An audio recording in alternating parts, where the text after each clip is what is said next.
Não deixe que eu venha falar nada de mim, mas possa ser usado pelo Senhor. Essa é a oração que eu te faço em nome de Jesus. Amém e amém.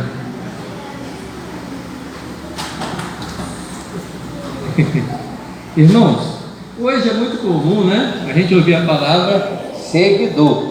Na internet, nas redes sociais, tem lá o tal de seguidor. Eu estou seguindo não sei quem, eu estou seguindo fulano no Instagram, eu sigo não sei quem, e a gente tem acompanhado, existe uma até competição para ver quem tem mais seguidores, e muitas pessoas ganham até muito dinheiro com isso, né? Quanto mais seguidores a pessoa tem, mais influência ela tem, consequentemente ela consegue ganhar muito dinheiro.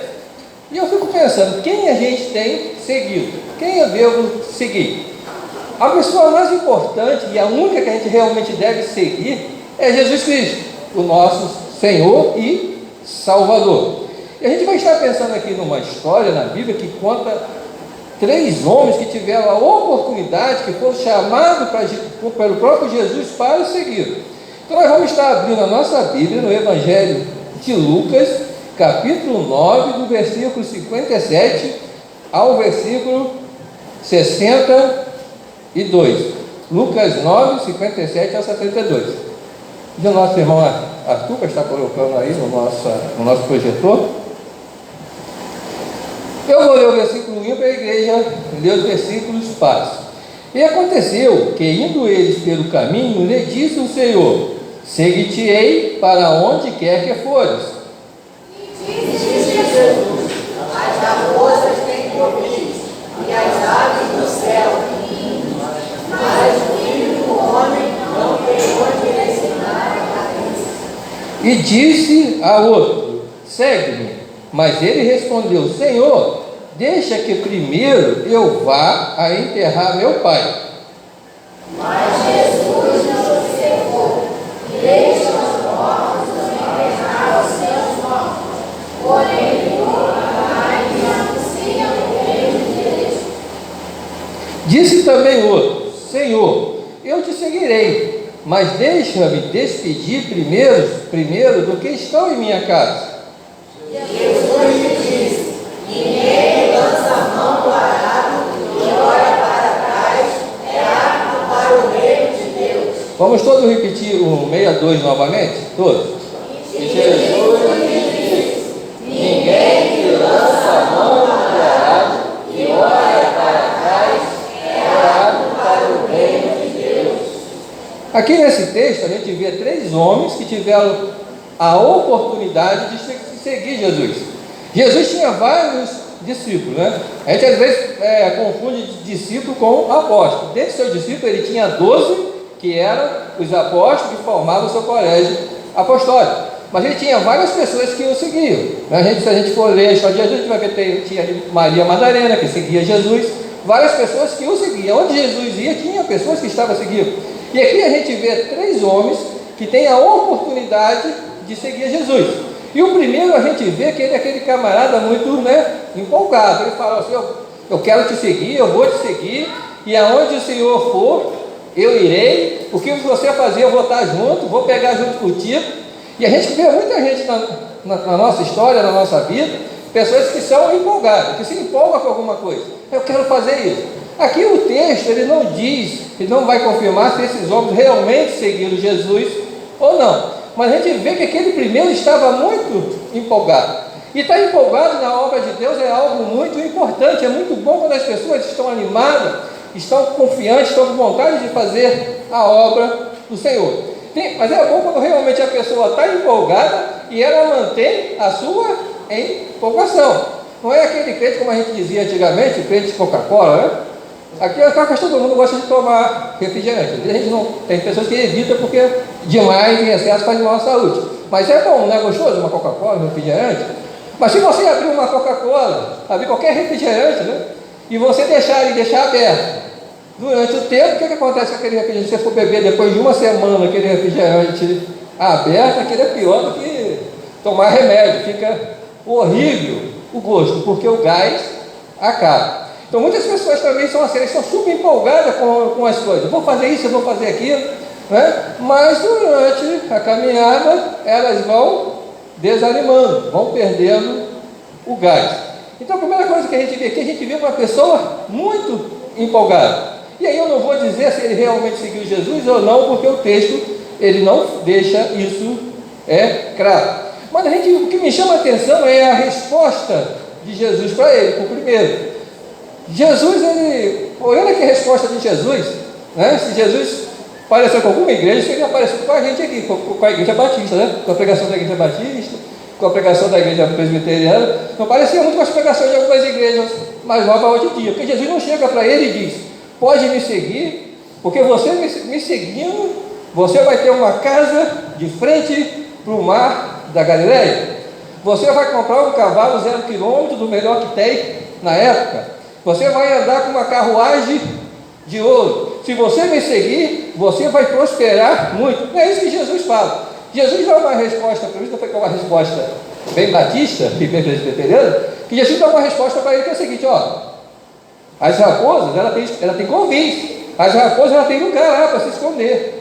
As aves também têm os ninhos para ela se guardar. Mas o Filho do Homem não tem aonde inclinar a cabeça. Jesus está dizendo para ele: me seguir não vai ser fácil. Em outra passagem bíblica, Jesus Cristo diz: se alguém quiser seguir, tem que tomar a sua cruz e seguir a Ele e negar-se a si mesmo. Então, seguir a Cristo, ser um seguidor de Jesus, não é ter uma vida de facilidade. Jesus não é o gênio da lâmpada. Eu lembro quando eu criança, eu gostava muito de ver aqueles desenhos que tinha lá do Aladim, aquele filme do Aladim, e tinha aquela lâmpada que o camarada ali, né, esfregava, aparecia um gênio, e tudo que o gênio pedia, né, tudo que a pessoa pedia para o gênio dava. Então a pessoa pedia: eu quero um carro novo, o gênio aparecia: eu quero isso, e o gênio ia ali e entregava. Jesus não é o gênio da lâmpada que dá as coisas que você pede conforme a tua vontade, mas ele vai te dar aquilo conforme a vontade dele, porque Jesus não é o gênio da lâmpada, mas Jesus é o nosso mestre. E seguir a Jesus não vai ser uma vida de facilidade, vai ser uma vida de renúncia. É por isso que em outro texto ele vai dizer que nós temos que negar a nós mesmos. Quer dizer isso, eu tenho que renunciar muitas vezes a mim mesmo. Então Jesus dá essa resposta para esse homem: você pode me seguir, vem e me segue, mas a sua vida não será facilidade. Você me seguindo, você não será primeiro-ministro do reino de Israel. Você vai passar por problemas e por dificuldade, até porque Jesus já estava preparando os seus discípulos para aquele momento que ia chegar da sua crucificação. Então os discípulos iriam passar por um grande sofrimento. Imagina os discípulos de Jesus, aquele homem que estava andando com Jesus. Eles sabiam que Jesus era uma pessoa especial por tudo que eles estavam presenciando e vendo de Jesus, os milagres que Jesus fez, tudo aquilo que Jesus estava fazendo. E aqueles homens, mas eles não tinham muito ainda, sabiam muito bem o que Jesus iria fazer. E muitos deles talvez não esperassem que Jesus Cristo fosse ser crucificado. E eles vão passar por aquele momento de dor, de perder o seu mestre. Mas depois eles vão ter a alegria de Jesus ressuscitar. E vão receber a missão de Jesus de ir pregar o Evangelho. Mas quando a gente vai ler na Bíblia, que a gente sai dos Evangelhos e continua lendo o livro de Atos, a gente vê que depois da ressurreição, depois que Pedro, que João, que Tiago saem para pregar o Evangelho, a gente vai ver que eles também vão passar por momentos de muita dificuldade e de muitas lutas. Porque servir a Cristo não significa ter uma vida de facilidade, mas servir a Cristo é ter uma vida de renúncia. Porque nós sabemos do Deus que nós cremos e nós buscamos o reino dos céus. O nosso reino não é aqui neste mundo, mas o nosso reino é o reino que está por vir, é o reino de Jesus. E fazer parte desse reino é andar como Jesus quer que a gente ande. De manhã os jovens e os adultos, né, estavam aqui, né, estavam estudando juntos as bem-aventuranças. E bem-aventuranças são o quê? São as regras do reino de Deus. É aquilo que eu tenho que fazer. Bem-aventurado quem? Os misericordiosos. Bem-aventurados os pacificadores. O servo de Jesus é aquele que vai buscar viver conforme a vontade de Jesus. O servo de Cristo tem que ser uma pessoa diferente das demais. O crente tem que ser diferente. O cristão tem que ser diferente. Porque nós não somos desse mundo. Quando alguém falar para você que você é diferente, ou talvez até alguém falar que você é meio estranho, age de maneira diferente dos outros, não fique triste, porque nós realmente temos que ser diferentes. Nós não podemos concordar com as coisas erradas deste mundo, porque nós não somos deste mundo. Nós estamos aqui com uma missão de representar o reino de Cristo aqui na terra. E Jesus quer que a gente anuncie o seu Evangelho, que anuncie a sua palavra. Então a primeira coisa que Jesus fala para aqueles homens, que seguir a Ele não é algo fácil, é a renúncia, é você viver para o Evangelho de Cristo, viver para Jesus o tempo todo. Então tem um outro homem também que quer seguir a Jesus. E ele conversando com Jesus, ele disse: Jesus, eu vou te seguir, mas olha só, primeiro eu quero enterrar o meu pai. E aí quando a gente lê esse texto rapidamente, às vezes a gente não entende muito e parece que Jesus foi meio frio, não parece? O homem pediu que quer enterrar o pai dele. Ele quer ir para o velório. Jesus falou que é para os mortos enterrar o seu morto. Mas quando a gente estuda um pouquinho, vai lendo os comentários e vai buscando, a gente vai ver que provavelmente aquele pai daquele moço não estava ainda no velório, estava vivo. Provavelmente aquele pai ainda não estava com uma doença terminal que iria morrer em poucos dias. Porque os judeus tinham o costume, muitas vezes, do filho mais velho ficar na casa do pai, até que o pai viesse a falecer. E aí sim eles saíam de vez da casa. Então provavelmente aquele homem disse para Jesus: ó, eu vou te seguir, mas primeiro eu vou enterrar o meu pai. E provavelmente aquele pai deve ter morrido bem depois de Jesus, porque a gente sabe que Jesus teve um ministério rápido, né? O ministério de Jesus foi relâmpago, foi 3 anos de ministério. Ele começou com 30 aos 33, né? Foi crucificado e ressuscitou. Então não estava para esperar aquele rapaz, não tinha tempo para isso. Ele tinha que seguir a Jesus. É por isso que Jesus dá essa resposta para ele. Aquele rapaz, aquele homem, ele não coloca Jesus como prioridade. E para seguir a Jesus, eu preciso dar prioridade ao reino de Deus. A minha prioridade tem que ser viver para Cristo. A minha prioridade não são mais as coisas deste mundo, mas a minha prioridade é Jesus Cristo. É eu procurar me moldar ao modelo de Jesus. Eu tenho que procurar viver nessa terra assim como Jesus viveu. Ele é o meu exemplo. É por isso que eu disse no começo que eu tenho que ser seguidor de Jesus. É Ele que eu tenho que seguir. É Jesus que eu tenho que imitar. O apóstolo Paulo, ele vai dizer, em uma de suas cartas, ele, depois de muito tempo de ter se convertido e trabalhando na obra, e ele chega a um ponto que ele consegue dizer uma frase que eu acho linda, que ele diz: seja meus imitadores como eu sou de Cristo, como eu sou de Jesus. Mas você tem que imitar a Cristo. É Jesus que é o nosso alvo, é Jesus que é o nosso padrão de moral e de ética. Hoje o grande problema que nós temos no nosso mundo, porque a gente vê esse mundo perdido, que muitos têm tido como padrão o jogador de futebol, muitos têm tido como padrão um artista da novela, muitos têm tido como padrão qualquer pessoa, menos aquele que realmente é o verdadeiro padrão de moral e de justiça, que é Jesus Cristo. O nosso padrão de moral e validade é procurar andar como Jesus Cristo andou. É eu viver segundo o Evangelho, é eu viver segundo as palavras de Deus. Tudo que eu vou fazer, eu tenho que ver se é a vontade de Cristo. Todas as minhas decisões têm que ser tomadas primeiramente colocando os meus problemas nas mãos do Senhor. Muitas vezes nós achamos que nós somos capazes de resolver os nossos problemas.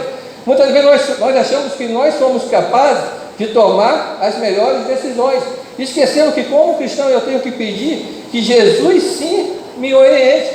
Eu tenho que pedir que Jesus me dê a resposta daquilo que eu preciso, daquilo que eu devo fazer. É Jesus que tem que dizer o que eu preciso, é Jesus que tem que tomar as decisões por mim. Quando Israel ia lutar nas guerras, por que Israel vencia as guerras? Israel não era a nação mais poderosa militarmente, mas toda vez que ele estava com Deus, no momento que ele seguia ao Senhor, eles venciam qualquer batalha. Era porque era Deus que vencia a guerra por eles. Não eram os seus soldados que venciam, mas era Deus que estava com eles e levava a vitória. E a gente vê na Bíblia que toda vez que eles se afastavam da presença de Deus, que eles se começavam a achar muito importante, que eles começavam a se achar muito capazes, o que acontecia? Eles perdiam as batalhas e eram escravizados. Nós também temos que deixar que Deus lute as nossas lutas. Nós temos que estar prontos a servir a Cristo. A nossa função é essa, é servir ao Senhor. Ser um discípulo é procurar andar como seu mestre. E nós temos que buscar andar como Jesus Cristo andou. Por isso a minha prioridade tem que ser o reino dos céus. E aí eu pergunto, quais têm sido a nossa prioridade? A minha prioridade realmente é servir a Jesus? A minha prioridade realmente é estar com Cristo? Ou eu tenho colocado outras coisas na frente do Senhor? Nada pode estar acima do meu Deus, nem a minha família pode estar acima de Deus. O pastor Antônio ensina aqui, nos ensinou, né? E eu aprendi com ele, e a gente tem lá, primeiro é Deus, depois a família e depois a igreja. Então Deus é o principal. Então nada, nem a nossa família, nem os nossos pais, nem os nossos filhos, nada pode estar acima de Deus. Deus está acima de tudo. E eu tenho que realmente viver isso. Só que muitas vezes a gente fala isso, a gente prega isso, mas a gente não vive aquilo que a gente prega, irmão. Nós precisamos viver. Deus tem que ser a minha prioridade. Eu tenho que buscar Deus. Deus é a minha prioridade. Se eu perguntar aqui, talvez muita gente vai levantar a mão. Mas aí quantas vezes você já leu a Bíblia toda? Aí o camarada tem 50 anos de crente, nunca leu a Bíblia toda. Irmãos, como eu vou conhecer a Deus se eu não leio a sua palavra? Como eu vou saber o que Deus quer de mim se eu não busco ao Senhor? A minha prioridade é o Senhor, mas eu não leio a Bíblia. A minha prioridade é o Senhor, mas eu não tiro um tempo de oração na minha casa para estar conversando com o meu Deus. Será que realmente o Senhor é a minha prioridade? Ou nós estamos apenas sendo religiosos, apenas falando algo? Deus é a minha prioridade, mas eu não busco ao Senhor. A Bíblia diz que buscai ao Senhor quando se pode achar, e invocai enquanto está perto. A Bíblia diz também: buscai primeiro o reino de Deus e a sua justiça, porque as demais coisas vos serão acrescentadas. E às vezes nós estamos preocupados com tantas coisas, estamos esquecendo que nós servimos a Deus. Deixa Deus lutar as nossas batalhas. Deixa os nossos sonhos, né? Esse cantor aqui louvou sobre sonhos. Deixa os nossos sonhos nas mãos de Deus, porque Deus sabe o momento certo de nos dar aquilo que nós realmente necessitamos.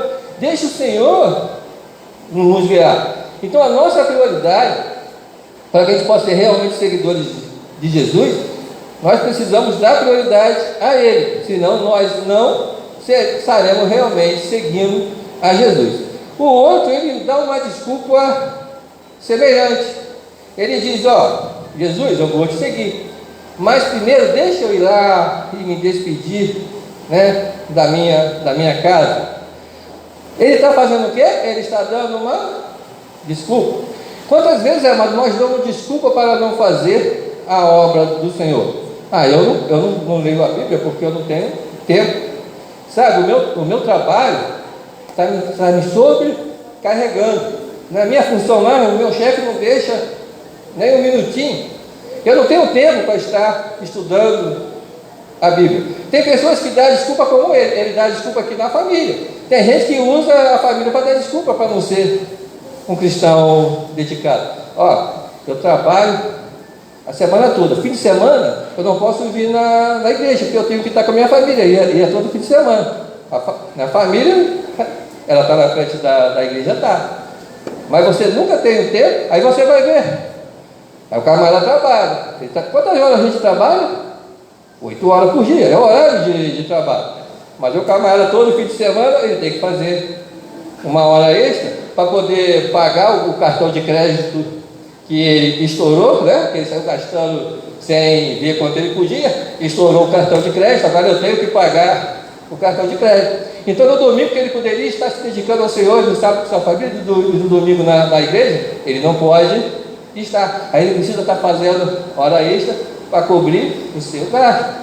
A pessoa então dá uma desculpa: não, tem que estar com a família. Mas não é o problema, não é a família. O problema é que você não soube ter equilíbrio. E nós precisamos ter equilíbrio em tudo que a gente vai fazer. Quantas vezes nós damos desculpa, amados? Eu não posso fazer isso, eu não posso fazer aquilo. Existe aquela frase, né, que quem é bom em desculpa não é bom em mais nada.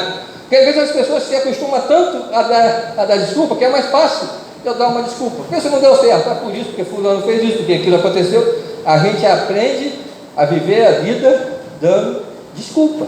A culpa nunca é nossa, a culpa é sempre de alguém. A culpa é do político que governa a cidade, a culpa é do presidente, a culpa é do pastor, a culpa é do meu patrão, a culpa sempre é de alguém. Mas para Jesus não adianta a gente dar desculpa, porque Jesus conhece o nosso coração. Então a gente precisa realmente entender que Jesus é a prioridade. Se Jesus é a minha prioridade, eu não vou ficar dando desculpa, eu vou procurar fazer o meu melhor para o reino dos céus, para o Senhor Jesus. E a gente vimos aí esses três homens, né, que tiveram essa oportunidade. E esse último, Jesus vira para ele, quando esse último que pergunta, e Jesus fala o quê? Que para seguir ele tem que fazer o quê? Tem que olhar. Você pode pegar a mão no arado, não pode fazer o quê? Olhar para trás. E o que é o arado? Né?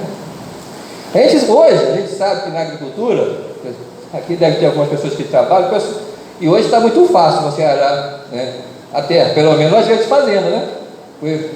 Para a Adriana talvez não seja tão fácil. Mas para a galera das grandes fazendas tem lá um trator, né, que ele quase que ara a terra sozinho. Você, né, aperta um botão ali, eu acho que o cara não precisa nem dirigir mais praticamente, né? O trator ele faz tudo, ele segue tudo certinho. Mas o tempo de Jesus, e nem tão longe assim, até algum tempo atrás, aí, irmã Débora, irmão Jamir, que irmão Marcelo também trabalhou na roça, mas outros aí, não era bem assim que se arava a terra. Né? Você precisava de um negócio lá que você agarrava dois animais, e o negócio ia andando na terra, ele tinha que andar em linha reta. E se eu digo, você estaria conduzindo aqueles animais. Se você, naquele momento que você está conduzindo ali aqueles cavalos, aquele burro junto com aquela máquina de arar, você se distrair e olhar para trás, ou ficar conversando, ou pensando em outra coisa, você poderia sair do prumo. E o que acontece? Você iria perder todo o seu trabalho. Então Jesus está dizendo, ó, aquele que quer me seguir, né, ele vai colocar a mão no arado, mas ele não pode olhar para trás. Aquele que olha para trás, que diz que ele não é apto a estar no reino de Deus. Muitas vezes, irmãos, as pessoas acham Jesus legal. Eu disse isso alguma vez aqui. Nós vivemos num país que praticamente todo mundo crê em Jesus. E a gente conversa alguém sobre Jesus, dificilmente a gente encontra alguém que fala que não quer saber. Não, Jesus é legal. Um dia eu vou seguir. Aí vem a desculpa, né? Um dia eu vou seguir a Jesus. Talvez quando eu tiver mais velho, com os meus filhos criados, tudo, eu vou seguir a Jesus, eu vou aceitar ele. As pessoas vão dando desculpa. Outros, né? Jesus está legal, quem sabe o dia, não importa. As pessoas vão colocando desculpas, não querem colocar a mão no arado. Outros colocam a mão no arado, não, eu vou seguir a Jesus. E aí tomam uma decisão e começa a frequentar alguma igreja, a orar e a ler a Bíblia. Mas diante da dificuldade, diante dos problemas, começam a olhar para trás, e aí começa a se afastar do propósito, porque você tem que olhar para frente. Para você conduzir o arado, você tem que estar olhando à frente. Você não pode conduzir o arado ficar assim, olhando para trás, conversando com o outro. Você tem que fixar ali, você tem que ter foco. Para mim poder seguir Jesus, eu preciso ter foco no que eu estou fazendo. Eu preciso realmente estar buscando Jesus, eu preciso realmente estar buscando a Deus. De maneira nenhuma eu posso olhar para trás.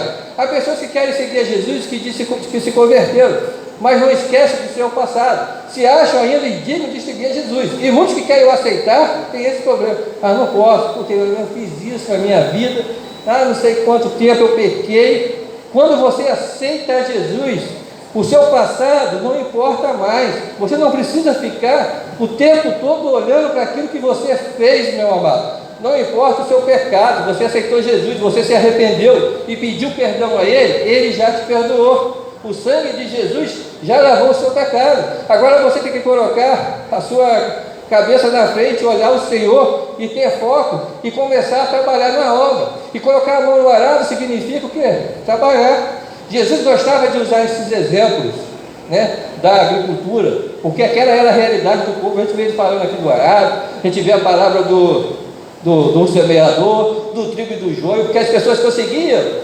entender. Então a gente vê Jesus falando: ó, é trabalho, seguir a mim não é uma vida de facilidade, é uma vida de trabalho, mas você não tem que ficar preocupado com aquilo que você fez, porque daqui para frente vai ser diferente.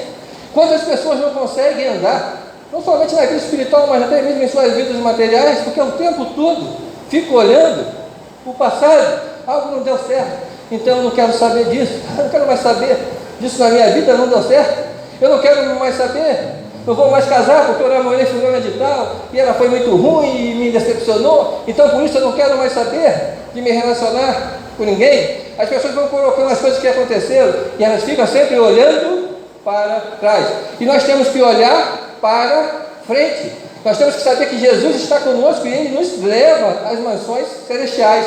Mas se eu ficar preso no passado, meu, quanta gente está presa no passado, ou está presa no passado por seus pecados, porque se acha indigna de seguir a Cristo, ou está presa no passado porque vive vivendo as coisas que não deram certo na sua vida. Quando você aceita Jesus, tudo se faz novo. Agora é uma nova vida e agora você tem que seguir em frente, anunciando o Evangelho, vivendo para Cristo, tendo uma vida transformada pelo Senhor. Mas eu não vou conseguir seguir a Jesus se eu for um preguiçoso, né? A Bíblia diz lá em Provérbios que vai ter com a formiga quem? Quem vai ter com a formiga? Preguiçoso. Eu não vou seguir a Jesus se eu não sou uma pessoa que não gosta de trabalhar, que não quero buscar, que não quero evangelizar, que não quero anunciar o nome. Tem tanta gente que está na igreja, mas é aquele crente preguiçoso que não quer saber de nada e não quer evangelizar. Vamos fazer isso, eu não posso. Vai ver aquele que nunca pode. Vamos ajudar no ministério. Qual ministério você quer trabalhar? Não posso. Vamos para o ministério infantil, eu não aguento criança. Vamos para o ministério de louvor, eu canto muito mal e não sei tocar nada. Vamos para o ministério da palavra, eu não consigo pregar. Vamos para o ministério de oração, eu não tenho tempo para estar orando. A pessoa nunca serve para nada. Mas por quê? Porque ela não quer se empreender na obra do Senhor. Então você tem que botar a mão no arado. E botar a mão no arado significa que você tem que estar apto a trabalhar para o reino de Deus. Se você não trabalha no reino de Deus, como você vai ganhar mais uma pessoa? Jesus também conta, né, a parábola dos talentos. O camarada ganhou um talento só. Todos os outros multiplicaram o talento. Quem ganhou um talento fez o quê? Ele errou o talento. Eu vou perder, eu só tenho um, se eu perder eu vou ficar sem nada. E foi lá e enterrou o talento. E o que aconteceu para ele? Deus falou para ele: servo bom e fiel, foi isso? Servo o quê? Inútil. Inútil porque ele enterrou o talento, era para ele multiplicar o seu talento. Alguém vai dizer: ah, mas Jesus só deu um, que os outros deu mais. Ele foi o que recebeu talvez o mais fácil, porque ele tinha um. É mais fácil você multiplicar um do que multiplicar dois. Era só ele aumentar mais um. Mas ele fez o quê? Ele enterrou o seu talento. E quantas pessoas têm os seus talentos, mas não estão usando? Nós precisamos usar o nosso talento para a honra e glória de Deus. Porque aonde a gente está, a gente é servo de Jesus. Aonde a gente está, a gente é a igreja de Cristo. Tem gente que acha que ser igreja é estar aqui somente no templo, domingo à noite, domingo de manhã, quarta-feira. Mas nós somos igreja onde a gente está, porque nós somos a igreja de Jesus. Então, na nossa comunidade, na nossa família, no nosso trabalho, a gente é a igreja de Jesus. As pessoas precisam ver em nós o reflexo de Cristo. Por isso que, como cristão, eu tenho que ser diferente. E ser diferente, o que é ser diferente? É você andar à luz das Escrituras, é você andar à luz da palavra de Deus. Eu não posso ser uma pessoa aqui na igreja e lá fora ser diferente. Tem um livro hoje de muito sucesso, eu esqueci o nome do filósofo. Vou falar o nome aqui, se estiver errado, o Zé me corrigiu o nome. Acho que é a Sociedade Líquida. Sociedade Líquida? Você já leu esse livro, tá leu? Tem um livro que o camarada conta, é um grande filósofo aí. E filósofo é sempre bom a gente ler, né? Até cristão e até que não é cristão, porque o cara que está pensando, né, é sempre bom a gente estudar. Esse camarada diz que hoje a gente está vivendo a sociedade líquida. O que é uma coisa líquida, né? Se a gente for ver ali, né, as crianças aí, eu também gostava quando era pequeno de ver aquele desenho dos Incríveis, né? E tinha lá o homem fluido, a água. Então, o que acontecia com eles? Eles pegavam qualquer forma, porque a água ela pega qualquer forma. Aqui ela está numa taça, está bonitinha. Se eu jogar aqui, ela vai derramar. Se eu botar ali naquele negócio para fazer gelo, ela vai ficar daquela forma, quadradinho, porque a água pega a forma aonde ela está. E esse camarada ele diz o seguinte, que hoje as pessoas elas não tendo muita personalidade, elas estão tomando a forma de onde elas estão. É a sociedade que quer agradar todo mundo. Então aonde ela está, ela procura ser igual ao outro. As pessoas não estão tendo coragem de dizer aquilo que elas realmente são. Se eu sou um cristão, eu tenho que ser um cristão, irmão. Eu não posso ser um cristão aqui em outro local ser diferente. Eu tenho que agir da mesma forma que eu ajo na igreja, eu tenho que agir no meu trabalho, eu tenho que agir na minha comunidade, eu tenho que agir na minha rua, eu tenho que agir na minha família, aonde eu estiver. Eu não posso tomar formas diferentes. Então eu estou num ambiente ímpio, eu vou tomar uma forma ímpia. Eu estou num ambiente que as pessoas fazem brincadeiras obscenas, então eu vou fazer também. Aqui todo mundo é assim, se eu não fizer, as pessoas vão achar que eu sou chato, que eu sou careta, então eu vou ter que parar uma piada aí, maldizente, que as pessoas falam. Não, irmão, eu tenho que ser autêntico aonde eu estiver. E quando a gente é autêntico, as pessoas reparam na gente. Irmão, e é muito bom quando as pessoas olham e falam, você é diferente, você age como cristão. Mas é muito ruim quando a pessoa olha para você e fala assim, você é cristão? Você é crente mesmo? Tem certeza? Tem certeza que você é crente? A gente tem que ter a nossa forma de cristão o tempo inteiro. A gente não pode tomar a forma no mundo, né? E a Bíblia nos ensina isso, para a gente não tomar a forma do mundo. Jesus já fala. É engraçado, né, que tudo que esses caras falam, esses pensadores que se acham inteligentes aí, fazem, escrevem livros, filósofos, pensadores, não sei o quê, tudo já está na Bíblia, né? Tudo está na Bíblia. É só você ler a Bíblia que você encontra tudo, não tem nada diferente, que a Bíblia é o livro da verdadeira sabedoria. Só que infelizmente, irmão, a Bíblia é o livro da sabedoria. A gente tem tudo aqui para a gente aprender tudo, a viver da maneira correta, a viver em família, como ser uma boa pessoa, como ser um bom cidadão, mas muitas vezes a gente está com a Bíblia e não abre a Bíblia. Realmente eu estou com a Bíblia e não abro, e a Bíblia fica lá guardada.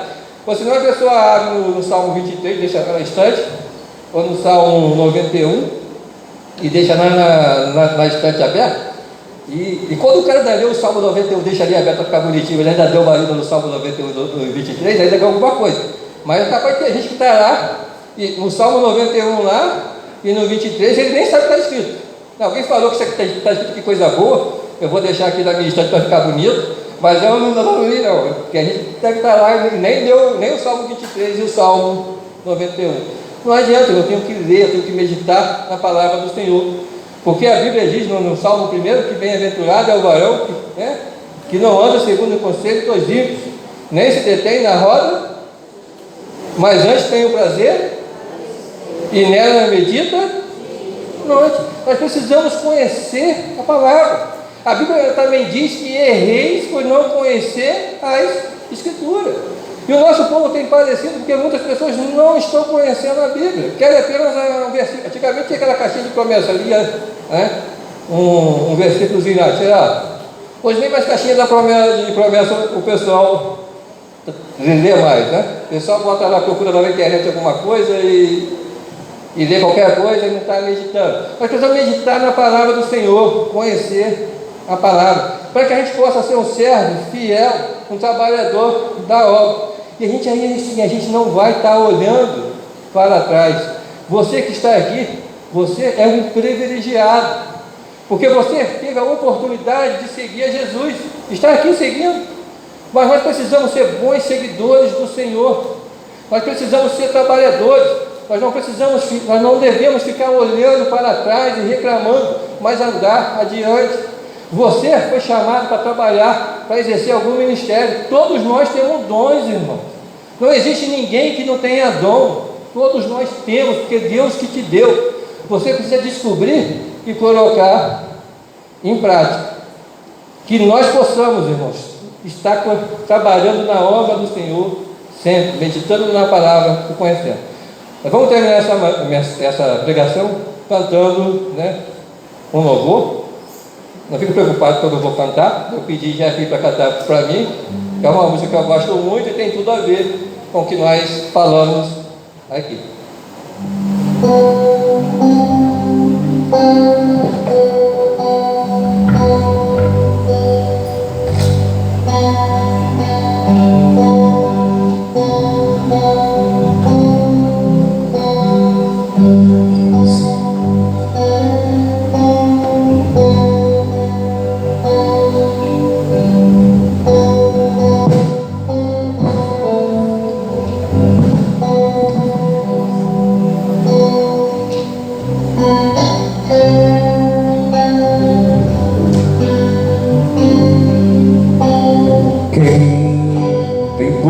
Sua mão no arado, não podes mais olhar para trás,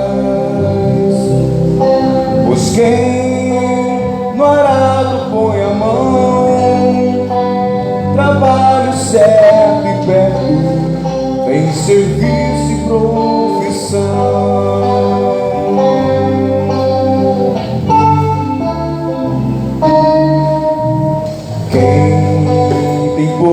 Sua mão no arado, não podes mais olhar para trás, pois quem no arado põe a mão, trabalho certo e perto, tem serviço e profissão. Lança a semente, espalha pelo chão,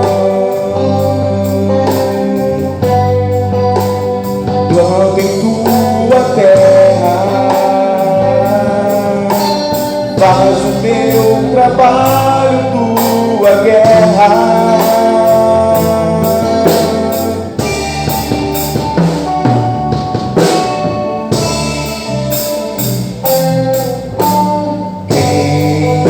Em Cristo põe a vida, não podes mais olhar para trás, pois quem ao mestre deu a mão, trabalho certo e perto, tem serviço e profissão.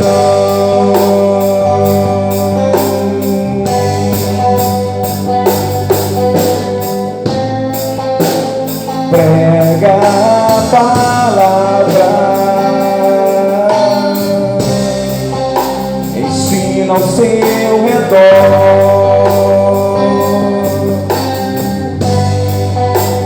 mostra em tua vida, faz das boas novas sua vida.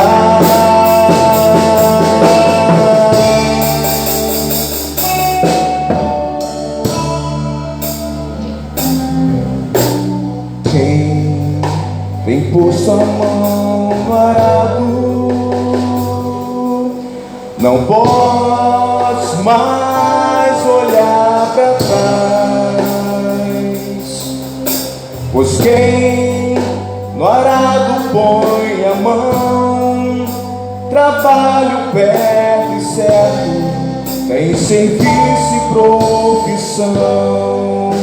Trabalho perto e certo, tem serviço e profissão.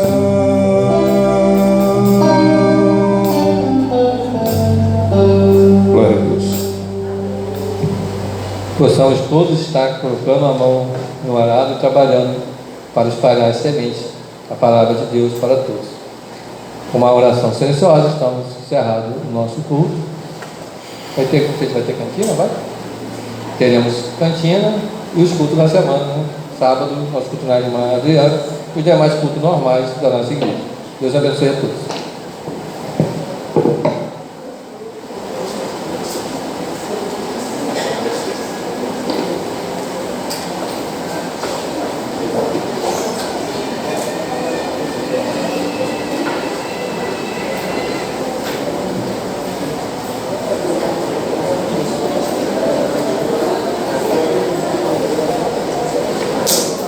Trabalhar também.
Moça, vai pegar lá pra mim, tá? Rapidinho.